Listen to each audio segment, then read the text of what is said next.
Hola a todos y bienvenidos a otra lección en video de PrepMe. En este video vamos a hablar sobre las hemorragias del primer trimestre. Es un tema importante en la práctica clínica ginecológica, ya que presenta con frecuencia y afecta patologías que pueden poner en peligro la vida de la madre y del feto. A efectos del concurso han surgido muchas preguntas en años anteriores y es importante adquirir las herramientas para poder orientarse en un posible caso clínico. El hallazgo de sangrado en el primer trimestre de embarazo es extremadamente común, ocurriendo del 15 al 25% de los embarazos. Afortunadamente, la mayoría de estos sangrados son fisiológicos y no la expresión de una patología subyacente. Por el contrario, las principales patologías que determinan un riesgo de sangrado en el primer trimestre del embarazo son el aborto espontáneo, que es indicado por el término anglosajón de aborto espontáneo, el embarazo ectópico y la enfermedad trofoblástica gestacional, que está indicada por el acrónimo de GTD. Repasando rápidamente los sangrados fisiológicos, se citan las pérdidas de implantación, muchas veces mal denominadas falsas menstruaciones, que son pequeñas pérdidas de sangre que ocurren 1 o 2 semanas después de la concepción y están vinculadas a la implantación del embrión y ocurren aproximadamente en el periodo en el que hay una ausencia de la fecundación y se esperaría un flujo menstrual. Entre los cambios fisiológicos que se aprecian durante el embarazo, también se encuentra un aumento de la vascularización de los genitales externos e internos, por los que se vuelven más propensos al manchado hemorrágico, que está ligado a traumas menores como la visita obstétrica, coito y maniobras instrumentales. Los hallazgos objetivos que dan cuenta de este cambio son el signo de Egar, es decir, una congestión y reblandamiento del cuello uterino que puede asociarse con un soplo uterino. También está el signo de Chadwick, es decir, la asunción de un color púrpura en la mucosa cervical, también en la mucosa vaginal y también en la mucosa vulvar, y está relacionado con el aumento de la vascularización de las propias membranas mucosas. La primera causa patológica de sangrado del primer trimestre que revisamos es el aborto espontáneo, y esta es la causa más frecuente de sangrado en el primer trimestre, así como la complicación más común del primer y segundo trimestre del embarazo. El aborto se define como la interrupción espontánea del embarazo antes de que el feto adhiera la capacidad de vivir de forma autónoma. No existe un consenso definitorio sobre esta definición y de hecho esto depende de las posibilidades que se ofrezcan los cuidados intensivos en neonatales. Según las pautas de habla inglesa, el aborto se define como la pérdida del producto de la concepción cuando la edad gestacional es inferior a 24 semanas y el peso del producto es inferior a 500 gramos.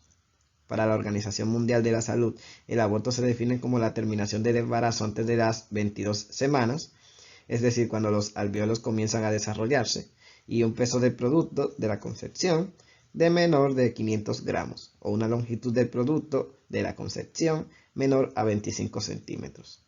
Más allá de estos límites, ya no podemos hablar de aborto, sino que debemos hablar de muerte fetal intrauterina.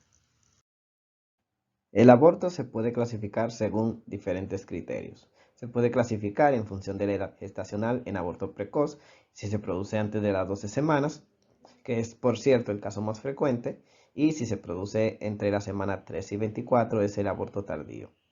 Una clasificación que se encuentra poco espacio en la práctica clínica es la que se considera el aborto preembrionario, si ocurre dentro de las 5 primeras semanas de edad gestacional, ovular si ocurre dentro de las 8 semanas, embrionario si ocurre entre la 6ª y 9ª semana, fetal si ocurre después de la 10ª semana o de la 10ª semana en adelante. El aborto puede entonces clasificarse sobre la base de la recurrencia. Distinguimos un aborto ocasional que designa un solo episodio abortivo, una forma de aborto repetido que indica 2 abortos consecutivos y un aborto recurrente que indica 3 o más abortos consecutivos. Finalmente, existe una clasificación clínica que veremos con más detalle en las siguientes diapositivas. según la cual se puede clasificar en amenaza de aborto, aborto en curso, aborto completo, aborto incompleto, aborto interno y séptico. Entre los factores de riesgo de aborto espontáneo, el más importante es sin duda la edad materna avanzada. De hecho, esta está íntimamente relacionada con el desarrollo de aberraciones cromosómicas, más frecuentemente no disyunciones que provocan aneuploidías, que por sí solas representan la mitad de las causas de aborto espontáneo. Entre estos, el más común es la monosomía X, por lo tanto, un cariotipo de Turner, que es 45X o X0. Como bien sabes, este cariotipo es compatible con la vida, y de hecho, lo son aquellas mujeres con síndrome de Turner, pero la mayoría de los embarazos con este cariotipo no llegan a su fin. Otros factores de riesgo no están representados por el primer embarazo, más bien embarazos anteriores normales que representan un factor protector, ya sea malformaciones uterinas, síndrome de anticuerpos antifosfolípidos, que se caracteriza por complicaciones obstétricas, así como una situación de trombofilia, diabetes, o sea, diabetes mellitus gestacional. Otra también, patología sistémica materna descompensada, infección por microorganismos del grupo TORCH, uso o abuso de sustancias como el humo de cigarrillo, la cafeína, la cocaína o la exposición a agentes teratógenos y mutagénicos. Entrando en el detalle de la clasificación clínica antes mencionada, se reconocen las siguientes formas. Amenaza de aborto. Está definida como la presencia de síntomas sugestivos de aborto, es decir, sangrado vaginal, contracciones uterinas, dolor pélvico en un embarazo aún en curso y potencialmente en evolución. Recuerda que el cuello uterino en este momento está cerrado. Aborto en curso, definido como la presencia de síntomas sugestivos de aborto en presencia del cuello uterino dilatado. Aborto definido o aborto completo, que es definido como la presencia de síntomas sugestivos de aborto en presencia de cuello uterino abierto. Por otro lado, el aborto incompleto se define como la única expulsión parcial del producto de la concepción con presencia de residuos del producto abortivo en el útero. El aborto interno se define como la ausencia de latidos cardíacos fetales en ausencia de cuello uterino cerrado. Es típicamente asintomático y se caracteriza en todo caso por la desaparición de los signos clásicos del embarazo, como tensión mamaria y émesis gravídica. Se diagnostica a través del ensayo BHCG, pero el diagnóstico por ultrasonido es seguro. Finalmente está el aborto séptico, que es un aborto al que se le sobreañade una infección que se representa o se presenta con el cuadro clínico de una peritonitis clásica o de una peritonitis pélvica, que luego puede complicarse en sepsis y en shock séptico. El diagnóstico parte primero de la clínica sugestiva, luego, como ya se mencionó, el sangrado vaginal, contracciones uterinas y dolor pélvico abdominal.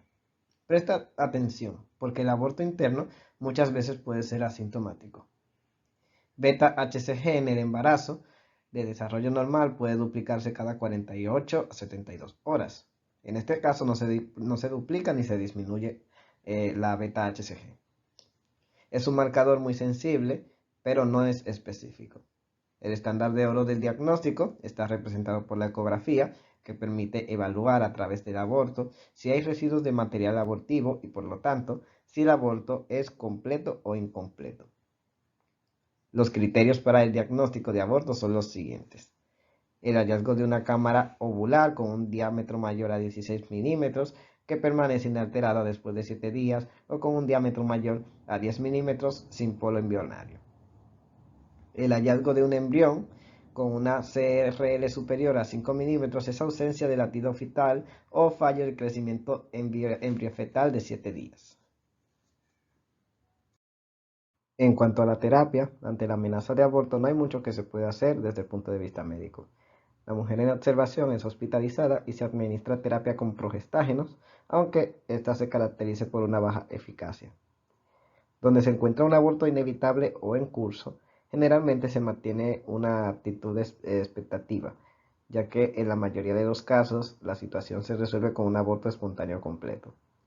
Más allá de la 12ª semana, En presencia de retención de material abortivo, es necesario el raspado quirúrgico, mientras que la terapia médica con misoprostol puede estar indicada solo dentro de las primeras 12 semanas de edad gestacional, encontrando contraindicaciones en aborto séptico y embarazo ectópico. Con la expresión de enfermedad trofoblástica gestacional, también indicada por las siglas de GTD, nos referimos a un grupo de neoplasias que se originan en el trofoblasto. Todas estas patologías están unidas con la presencia de síntomas similares al embarazo, niveles elevados de VHCG, que es el marcador diagnóstico y de respuesta más sensible a la terapia, un índice mitótico alto, una tendencia también a la invasión local y o difusión a distancia, de una alta sensibilidad a quimioterapia que se explica una alta tasa de curación. Los factores de riesgo incluyen la edad de los padres, especialmente la edad materna extrema, menor de 20, mayor de 40, y la edad paterna mayor de 45. Otros factores de riesgo son multiparidad, abortos espontáneos previos, embarazo molar previo y deficiencia de vitamina A y caroteno. Desde el punto de vista de la clasificación, estas neoplasias se pueden clasificar en formas premalignas, que son ya más frecuentes, y son la mola hidatiforme parcial y completa. Las formas y francamente malignas son la mola invasiva, el coriocarcinoma, el tumor trofoblástico del sitio placentario y el tumor trofoblástico epiteloide, siendo estos dos últimos excepcionalmente raros por suerte. La forma más común de enfermedad trofoblástica gestacional es la mola hidatiforme, y puede haber una forma completa que tiene un traje diploide que puede derivar de la fecundación de un solo espermatozoide, como en la imagen A, y que por tanto se denomina monospérmica. Y esta puede derivar de la fecundación del óvulo por dos espermatozoides, por lo que se denomina dispersivo, que está en la imagen B, que puede contener tanto cromosomas maternos como paternos, definidos en este caso como biparentales en la imagen C. La mola parcial, en cambio, tiene un traje triploide, y deriva de la fecundación de un óvulo por dos espermatozoides, que está en la imagen D. Con referencia a las diferencias entre la mola hidatiforme y la parcial, como acabamos de decir, la primera tiene un cariotipo diploide, mientras que la segunda tiene uno triploide. Y en la mola completa el embrión nunca está presente, mientras que en la mola parcial generalmente está presente y vital durante algunas semanas. Desde el punto de vista anatómico y patológico, en ambos casos hay una degeneración de las vellosidades coriónicas que será difusa en la mola completa y en la parcial, y una proliferación del trofoblasto que será marcada en la mola completa y focal en la mola parcial. En ambos casos no existe mutación ni sobreexpresión del P53, lo que permite el diagnóstico diferencial de un coriocarcinoma, mientras que el P57 se expresa únicamente en el molar parcial. La VHCG está heredada en la mola completa y también en la parcial, aunque en menor medida. La mola completa sufre una degeneración maligna en el 10% de los casos, mientras que esta ocurrencia es mucho más rara en la forma parcial. Desde el punto de vista clínico, los síntomas pueden ser más o menos comparables a los de amenaza de aborto: sangrado vaginal, dolor abdominal perineal, contracciones uterinas. En la ecografía, sin embargo, el útero ha aumentado de volumen, a diferencia de lo que sucede en el aborto espontáneo, donde se reduce. Los niveles elevados de VHCG explican la hiperémesis observada en estas mujeres, así como un posible estado de hipertiroidismo, que está relacionado con el hecho de que la BCHG y la TSH comparten la subunidad alfa. Y esto puede ocurrir, puede generar preeclampsia, generalmente antes de la 20ª semana. Al repasar las diferentes formas clínicas de la enfermedad trofoblásica gestacional, recordamos también la mola invasiva, el coriocarcinoma y el tumor de sitio placentario, que es la más rara. La mola invasiva deriva de la mola y se caracteriza por una hiperplasia de trofoblasto y persistencia de las estructuras de las vellosidades. La clínica es comparable a la de la mola hidatiforme y tiene una alta tendencia a la invasión local. Incluso puede llegar al hemoperitoneo. El coriocarcinoma puede resultar de una mola completa, embarazo o un teratoma. Se caracteriza por la proliferación anaplásica del citotrofoblasto y el sincitotrofoblasto y se presenta como un nódulo con un área central necrótico hemorrágica. Las vellosidades en este caso están ausentes y tiene otra tendencia a dar metástasis a distancia, con un tropismo particular por el pulmón. Y la VHCG es extremadamente elevada y se asocia a la mutación del P53. Finalmente, el cáncer de sitio de la placenta, que puede resultar del embarazo, aborto espontáneo o interrupción voluntaria del embarazo. Esta neoplasia surge de las células trofoblásticas intermedias y las vellosidades coriónicas están ausentes. Clínicamente se presenta con la aparición de hemorragia al año de su aparición, la tendencia a dar invasión local y mientras que las metástasis en este caso son raras. La beta HCG no es particularmente alta, pero la fracción libre en este caso sí está aumentada. Se caracteriza frente a otras formas de GTD por ser quimioresistente. El diagnóstico parte primero de una clínica sugestiva. En la ecografía se observan lesiones hiperecoicas vacuolizadas con aspecto de tormenta de nieve, mientras que el útero se encuentra aumentado de tamaño, a diferencia de lo que ocurre en el aborto espontáneo.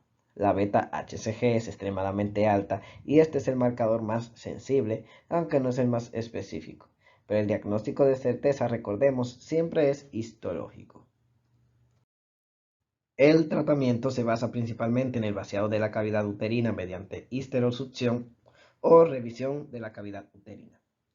Hay una excelente respuesta a la quimioterapia. Generalmente se usa actinomicina D sola y la quimioterapia está indicada en caso de coriocarcinoma, hemorragia uterina persistente, metástasis, valores elevados de beta-HCG a las 8 semanas de la cirugía.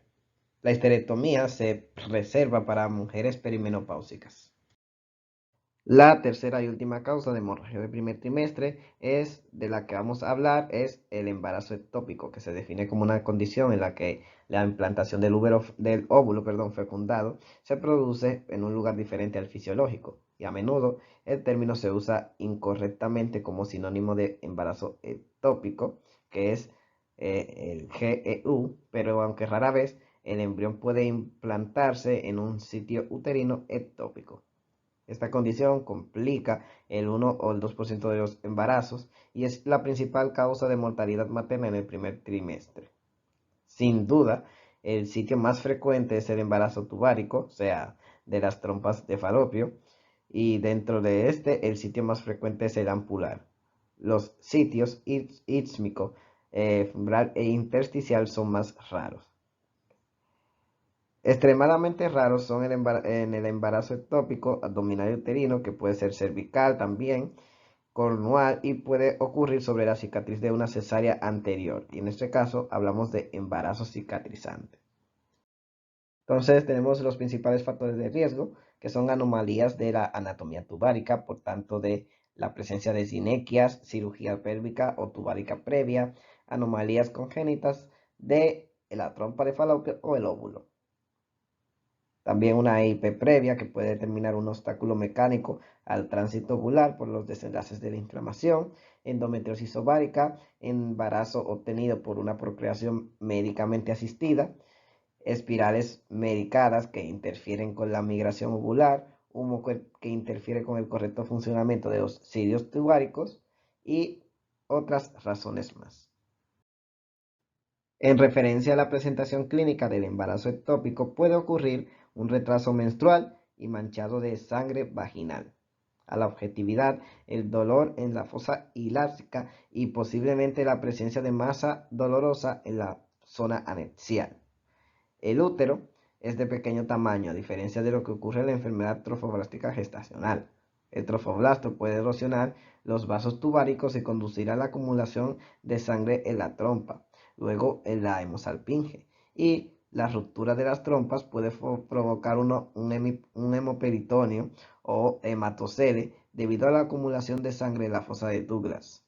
El paciente presenta dolor abdominal agudo y el cuadro puede evolucionar hacia shock hipovolémico. El diagnóstico surge principalmente de la sospecha clínica. Las pruebas fundamentales son la dosificación cerebrada de beta-HCG, que tiene un patrón anómalo. Generalmente, es superior a 1.500 unidades por litro, pero sigue siendo baja en comparación con la edad gestacional. No aumenta en proporción a la edad gestacional o incluso disminuye, que por la regla general debería ser visible para los valores de beta-HCG de 1.000 unidades sobre litros, es decir, valores correspondientes a la quinta semana de edad gestacional. No es visible en el área autotrópica y a veces es visible en el área ectópica. Puede haber un pseudosaco gestacional, que es una reacción residual de las hormonas. La terapia puede ser de tres naturalezas. La conducta expectante está indicada en pacientes clínicamente estables con valores iniciales de beta-HCG menores de 2.000 unidades por litro y especialmente en descenso, en la ausencia de actividad cardíaca embrionaria con una cámara gestacional menor de 35 milímetros. La terapia médica está indicada en pacientes clínicamente estables con una beta-HCG basal desde 2.000 a 5.000 unidades por litro, sin actividad cardíaca embrionaria con cámara gestacional menor a 4 centímetros. La terapia quirúrgica, que consiste fundamentalmente en una salpingectomía y está indicada con una ruptura de trompas o sangrado en curso, con valores iniciales de beta-HCG superiores a 5.000 unidades y con una cámara gestacional menor de 4 centímetros. Para cualquier información adicional, aquí están los códigos QR relacionados con las pautas a las que nos referimos para la realización de estas diapositivas. Y muchas gracias por su atención. Les recordamos que estos videos usted lo puede encontrar en PrepMirTube, la página de inicio, y también en YouTube lo puede buscar, y tenemos las aplicaciones por Android y por iOS para que pueda estudiar desde cualquier plataforma. Así que nos vemos en la siguiente video lección.